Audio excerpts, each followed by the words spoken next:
2022 11ই December রাজ্য জুড়ে কড়া নিরাপত্তার মধ্য দিয়ে প্রাইমারি টেট অনুষ্ঠিত হয়েছে।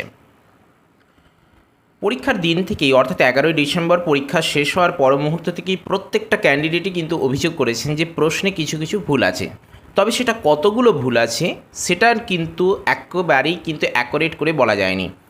প্রথমত অভিযোগ এসেছিল 6টি প্রশ্ন ভুল আছে, তারপরে সেটা বেড়ে গিয়ে দাঁড়ায় 8টি, তারপরে 9টি, এরম করতে করতে 15, 17, 19 এবং সব শেষে কিন্তু প্রায় 1.5 বছর পরেই, কেননা পরীক্ষা হয়েছিল 11 ডিসেম্বর 2022 এবং আজকের যে ডেট 2রা এপ্রিল 2024, প্রায় 1.5 বছর পরে কিন্তু সেটা বেড়ে গিয়ে দাঁড়িয়েছে 23টি প্রশ্ন ভুল।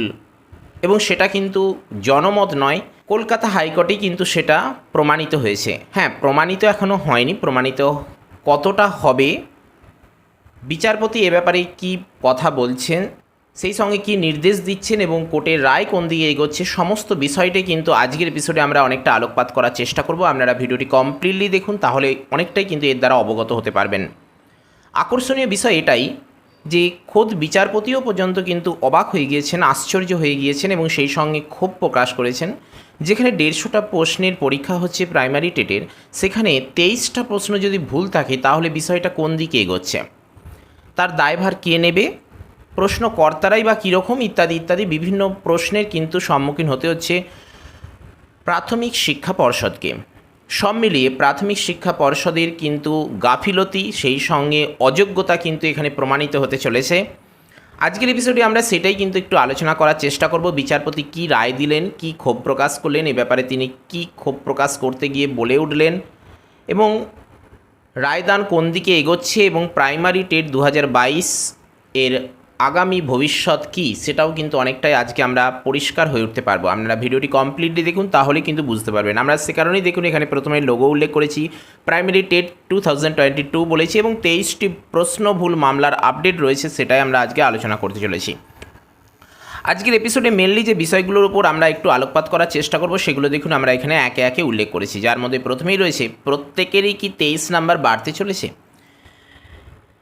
এখানে প্রশ্ন আসে যে এখানে তো প্রথমেই বলে দেওয়া হচ্ছে যে 23টা প্রশ্ন ভুল, তো সেটা যদিও এখনও প্রমাণিত হয়নি, বিচার সাপেক্ষ ব্যাপার বা তদন্তের বিষয় হয়ে রয়েছে। তো তাহলে যদি 23টা প্রশ্ন ভুল প্রমাণিত হয় তাহলে কি প্রত্যেকেরই বাড়তে চলেছে, আদৌ কি 23টা প্রশ্ন ভুল রয়েছে, ইত্যাদি ব্যাপারগুলো আমরা একটু আজকে আলোকপাত করার চেষ্টা করব। নেক্সট জানবো পাসের হার কতটা বৃদ্ধি পাবে যদি এই 23টা প্রশ্ন ভুল বলে প্রমাণিত হয়, কিংবা 23-এর কমও যদি হয়। বিএডদের কি নাম্বার এক্ষেত্রে বাড়বেই, কেননা এটা একটা সবথেকে ভাইটাল ব্যাপার, কেননা 2022 প্রাইমারি টেট যে অনুষ্ঠিত হয়েছিল তাতে পাসের হার ছিল বিএডের সব থেকে বেশি, অর্থাৎ বিএড ক্যান্ডিডেটদের পাসের হার ছিল কিন্তু ডিএলএডের থেকে বেশি। যদিও সুপ্রিম কোর্ট থেকে কিন্তু ঘোষণা করা হয়েছে বিএডরা প্রাইমারিতে অংশগ্রহণ করতে পারবেন না, তথাপি যেহেতু পরীক্ষা দিয়েছিল এবং একবারই তো সুযোগ পেয়েছিল, তার আগে 2017 সুযোগ পায়নি, তো বিএডদের ক্ষেত্রে নাম্বার বাড়বে কিনা সেটাও একটু আলোচনা করার চেষ্টা করবো। এবং সেই সঙ্গে আমরা যেটা জানবো এবং সবথেকে আকর্ষণীয় বিষয় এবং সকলেই যেটার দিকে তাকিয়ে রয়েছে যে ইন্টারভিউ, কেননা পরীক্ষার রেজাল্ট যাই হোক না কেন ইন্টারভিউর জন্য সকলেই কিন্তু অধীর আগ্রহে অপেক্ষা করছেন এবং সমস্ত কিছুর মূল উদ্দেশ্যই হলো ইন্টারভিউর দিকটা। তো ইন্টারভিউ এর কি গুরুতর প্রভাব পড়বে বা কী প্রভাব পড়তে চলেছে সেটাও একটু আলোচনা করার চেষ্টা করব। প্রথমেই আসি, প্রত্যেকেরই কি 23 নাম্বার বাড়তে পারে। তবে তার আগে আপনাদের যেটা বলবো যে আজকে কেসটা কি হয়েছে বা হিয়ারিংটা কি হয়েছে। দেখুন আজকে কিন্তু যথারীতির নির্দিষ্ট টাইমেই এখানে হিয়ারিং শুরু হয়েছে ক্যালকাটা হাইকোর্টে। তো বিচারপতি এক্ষেত্রে যিনি ছিলেন রাজশেখর মান্থার, তার এজলাসেই তো বিচারটা হয়।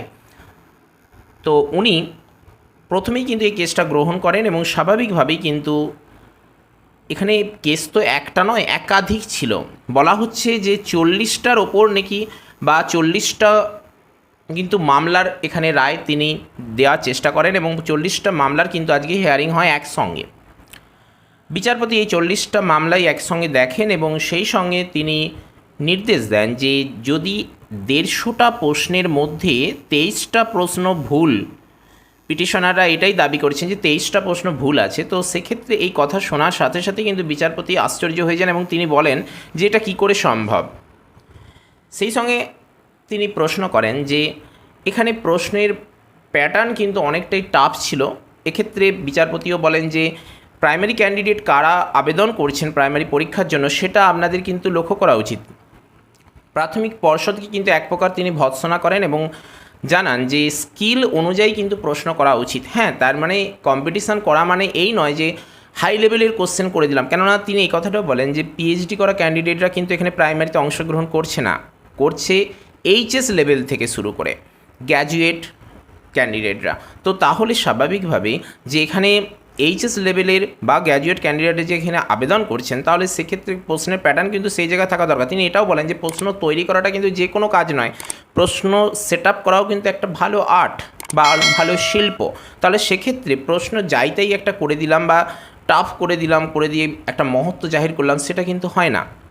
কেননা তিনি এটাও বলেন যে প্রত্যেকে কিন্তু অ্যালবার্ট আইনস্টাইন নয়। তিনি ঠিক এই কথাগুলোই বলেছেন, সেই জন্যই আমি বললাম। এক প্রকার তিনি কিন্তু ক্ষোভ প্রকাশ করেছেন প্রাথমিক পর্ষদের ওপর। প্রাথমিক পর্ষদের কিন্তু আজকে কোনো কথাই বলার ছিল না। এই অভিযোগ শুধু ক্যান্ডিডেটদের নয়, এই অভিযোগ অভিভাবকদের, সেই সঙ্গে যেখানে বিচারের জন্য যাওয়া হয়েছে সেখানে খোদ বিচারপতিও কিন্তু এখানে অভিযোগ জানাচ্ছেন প্রাথমিক পর্ষদের ক্ষেত্রে। স্বাভাবিকভাবে প্রাথমিক পর্ষদ কিন্তু এই জায়গা থেকে দাঁড়িয়ে বলা যায় হেরে যাবে, কিন্তু তবুও এখনও বিচারের ফাইনাল জাজমেন্ট হয়নি। তবে কী নির্দেশ দেওয়া হয়েছে সেটাই আজকে আমরা জানব, এবং ফাইনাল জাজমেন্ট আসতেও কিন্তু আর খুব বেশি দেরি নেই, কেননা তিনি আজই ঘোষণা করেন যে আগামী 3 সপ্তাহ পরেই কিন্তু আবারও হিয়ারিং আসছে এবং সেদিনই কিন্তু ফাইনালি জানা যাবে কতগুলো প্রশ্ন ভুল বলে প্রমাণিত হয়। আজকে যেটা আমরা জানতে পারছি বা আজকে যেটা বিচারপতি জানিয়েছেন যে এই 23টা প্রশ্ন যে ভুল রয়েছে, এই 23টা প্রশ্নকে যারা পিটিশনার রয়েছেন সেই পিটিশনারের উকিলেরা একসঙ্গে বসে, কেননা একসঙ্গে এই কারণেই বলা হচ্ছে এখানে তো 40টা কেস, তো 40টা কেসের যে উকিল রয়েছেন তারা বা পিটিশনার রয়েছেন তারা একসঙ্গে বসে এই 23টা প্রশ্নের কি কি ভুল রয়েছে সেগুলো ওনারা একটা লিস্ট তৈরি করবেন।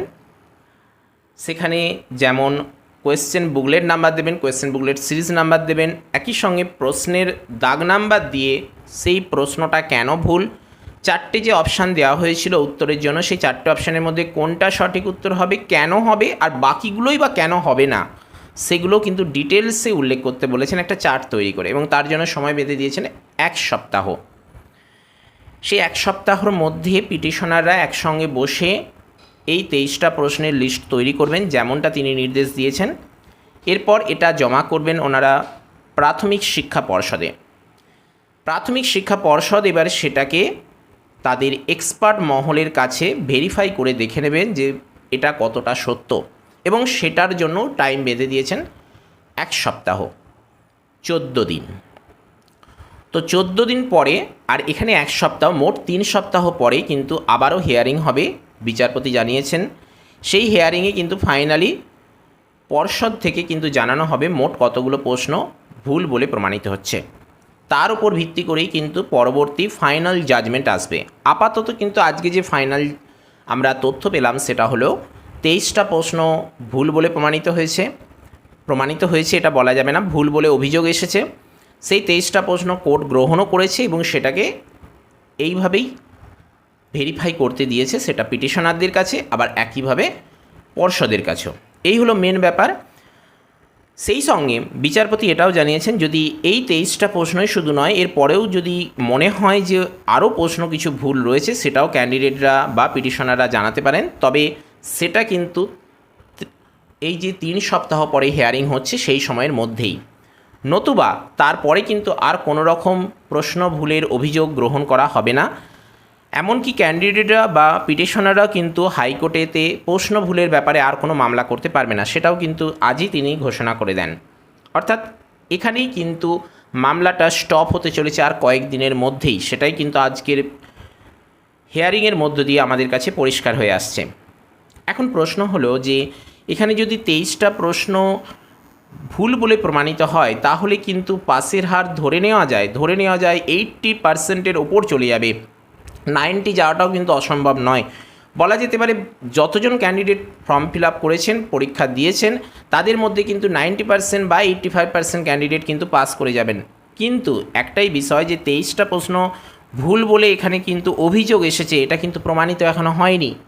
তবে হ্যাঁ, 23টা প্রশ্ন ভুল বলে এসেছে বলে যে একটাও হবে না সেটা নয়, ধরে নেওয়া যায় 10 থেকে 15টা প্রশ্ন বা 11টা থেকে 12টা প্রশ্ন কিন্তু ফাইনালি ভুল বলে প্রমাণিত হবে, একদম শিওর, এ ব্যাপারে কিন্তু কোনো রকম ডাউট নেই।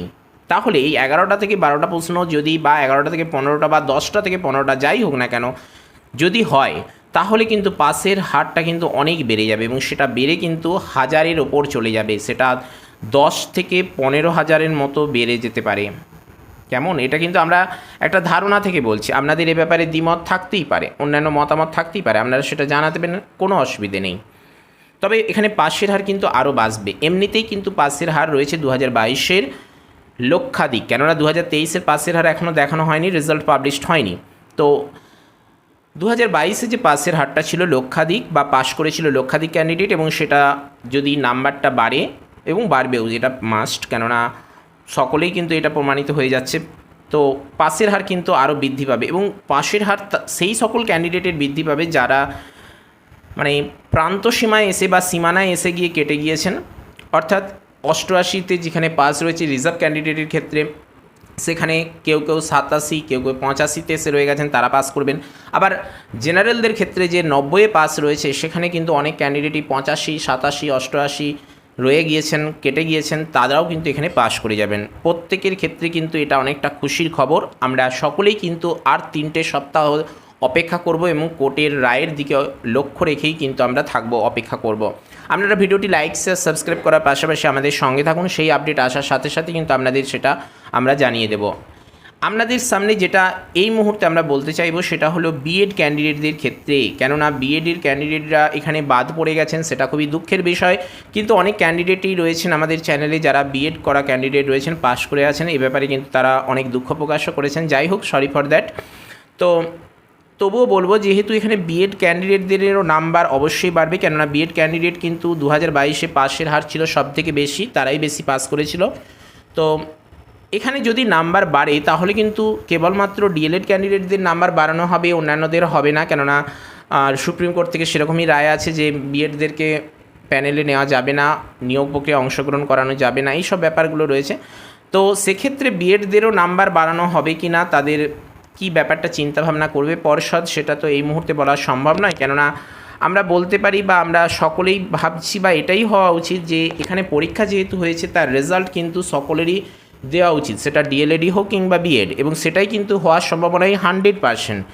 কিন্তু পর্ষদ যদি বলে বা পর্ষদ যদি মনে করে যে বিএড ক্যান্ডিডেটরা তো নিয়োগ প্রক্রিয়া থেকে অটোমেটিক বাদ পড়ছেন, মহামান্য সুপ্রিম কোর্ট বা ভারতবর্ষের সর্বোচ্চ বিচারক বা বিচারপতি বা বিচার ব্যবস্থার নির্দেশ অনুযায়ী, তাহলে সেক্ষেত্রে পর্ষদ যদি বিএড ক্যান্ডিডেটদের নাম্বার প্রকাশ না করে, তাদের নাম্বার না বাড়ায়, সেটা কিন্তু অগ্রাহ্য করার কোনো উপায় নেই। অনেকে কিন্তু এ ব্যাপারে বিতর্ক থাকতেই পারে, কিন্তু দেখুন এক ব্যাপার যে আমরা একটা জানি, কিন্তু পর্ষদ যখন সেটা ঘোষণা করে তখন এমন একটা যুক্তি নিয়ে আসে যেটা কিন্তু আমাদের কাছে সম্পূর্ণ নতুন হয়ে দাঁড়ায়। তখন আমরা ভাবি হ্যাঁ, এটা বোধহয় হওয়াটা অস্বাভাবিক নয়, এটা তো আমাদের মাথায় আসেনি।